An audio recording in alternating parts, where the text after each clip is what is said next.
સ્ટેશનથી પણસારાનો રોડ ભંગાર હાલતમાં ફેરવાતા વારંવાર નાના મોટા અકસ્માત સર્જાય છે. ઉમરેઠ તાલુકાના ઉટખરી બસ સ્ટેશનથી પરસાણાનો રોડ ચોકડી સુધીનો રોડ ભંગાર હાલતમાં. ઉટખરી બસ સ્ટેન્ડથી પણસોરાનો રોડ ભંગાર હાલતમાં ફેરવાતા વારંવાર નાના મોટા અકસ્માત સર્જાય છે. ઉમરેઠ તાલુકાના ઉટખરી બસ સ્ટેશનથી પણસોરાનો રોડ ચોકડી સુધીનો રોડ ભંગાર હાલતમાં ફેરવાઈ ગયો છે, જેનાથી આ માર્ગ પર વારંવાર અકસ્માત થતા મરામતની કામગીરી હાથ ધરાય તેવી લોકમાંગ ઉઠી છે. આ ગ્રામ્ય વિસ્તારને જોડતો રસ્તો જિલ્લા પંચાયતના હસ્તકમાં આવે છે અને માર્ગ અને મકાન વિભાગ દ્વારા એવું જણાવવામાં આવ્યું હતું કે ચોમાસા બાદ જિલ્લા પંચાયત હસ્તકના માર્ગો પર ગાબડા પૂરવાનું કામ કર્યું હોવાનું જણાવી રહ્યા છે.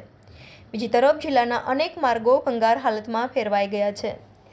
ઉટખરી બસ સ્ટેન્ડથી પણસોરાને જોડતા રસ્તાની બંને સાઈડો તેમજ રોડ ડામર બનાવવા માટે અનેક રજૂઆતો કરવામાં આવી છે, તેમ છતાં પરિણામ શૂન્ય આવ્યું છે.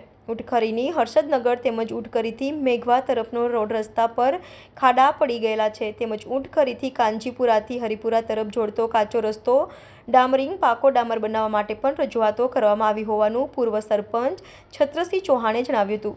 આ વિસ્તારના માર્ગો માટે ફરિયાદ નિવારણ કાર્યક્રમમાં રજૂઆત કરવામાં આવી છે. તાલુકા પંચાયત કે જિલ્લા સ્તરેથી પણ મગનું નામ મરી પાડવામાં તૈયાર ન હોવાનું આક્ષેપ લગાવવામાં આવ્યો છે, પૂર્વ સરપંચ દ્વારા વ્યક્ત કરાયો છે. Reporter Bharatsinh Chauhan, YNN news, Umreth.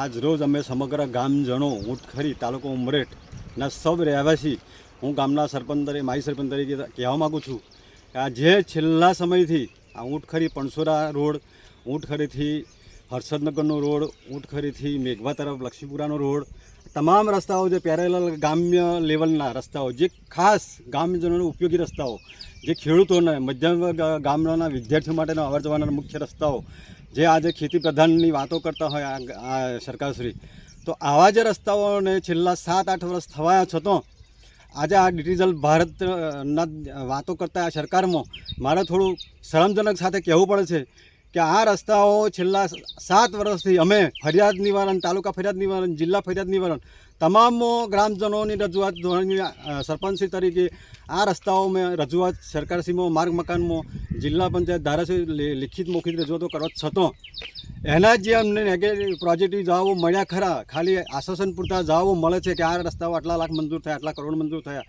એવી ખાલી પ્રોત્સાહન જ આપણે 7 વર્ષ થવા છતાં આજે એક પણ કાંકરી આ રોડ પર પાથરવામાં નથી, નહીં ડામર નાખવામાં આવ્યો. આજે અવર જવર કરતાં પારાવાર જે આજુબાજુના ગામડો, જ્યાં પણસોરા વ્યાપારી મથક ગણાય, પણસોરા આજે ડેવલપ થઈ રહ્યું છે, ત્યારે આ રસ્તો અમારા ડાકજીપુરા, ફતેપુરા, છેક ઓડ સુધીના લોકો પણસોરા તરફ રાત દિવસ અહીંયા દ્વિચક્રી વાહનો હોય, મોટા વાહનો હોય, સારવારથી દવાખાના માટે અન્ય માટે અવર જવર કરતા હોય, તો કેટલી વખત અહીંયા કેટલાય અકસ્માતો બન્યા છે. કારણ કે અહીંયા આજુબાજુ આ પણસોરા ઉટખરી પેરેલલ સમાંતરે કોસ આવેલો છે.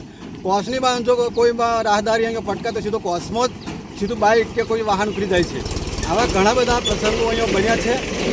આજ દિન સુધી રજૂઆત કરતો હમણાં ટૂંક સમયમાં કાર્યપાલક ઇજનેરશ્રી આણંદ જિલ્લા પંચાયત એમણે બી મને લેખિતમાં જ્યારે અમે રજૂઆત ફરિયાદ નહીં અમે ત્યારે અમને એવું કહ્યું કે ટૂંક સમયમાં આગામીમાં આ ડામરિંગ કરવામાં આવશે, પણ આજે 1 મહિનો થવા છતાં પણ કોઈ જાતનું કોઈ કાર્યવાહી કશું જ કરવામાં આવ્યું નથી. આજે આ બાબતે આજે લોકસભાનું ઇલેક્શન આવ્યું છે ત્યારે નેતાઓ પણ અહીંયા મિતેશ પટેલ પણ અહીંયા પસાર થયા છે, એમને પણ જોયું છે કે શું પરિસ્થિતિ છે. કે આજે અહીંયા કોઈ પણ પક્ષની સાથે મારો કોઈ નાતો નથી, પણ અમારા છેલ્લા 7 વર્ષથી અમારા ગામના તથા આજુબાજુના જે પણ લોકો હોય એ અમને અહીંયા રજૂઆત કરતા હોય છે. જેથી કરીને આજે હું આ માધ્યમ દ્વારા કહેવા માગું છું કે જો આગામી સમયમાં અમે અહીંયા આજુબાજુના તમામ સરપંચો તથા ગામના પ્રતિનિધિઓ, ગ્રામજનો આગામી સમયમાં જો આ લોકસભાની ચૂંટણી પહેલાં આનું ડામરિંગ કામ હાથ ધરવામાં નહીં આવે તો સમગ્ર આ ચૂંટણીનો અમે બહિષ્કાર કરવામાં આવશે, એ અમે સમગ્ર ગામજનો ચીમકી આપીએ છીએ. શું આપનું નામનો પરિચય? ચૌહાણ છત્રસિંહ ભીખાભાઈ ચૌહાણ, માજી સરપંચ, તાલુકા પંચાયત વાઇસ પ્રેસિડેન્ટ, ઉપપ્રમુખ માજી. Subscribe now and press the bell icon. Never miss an update.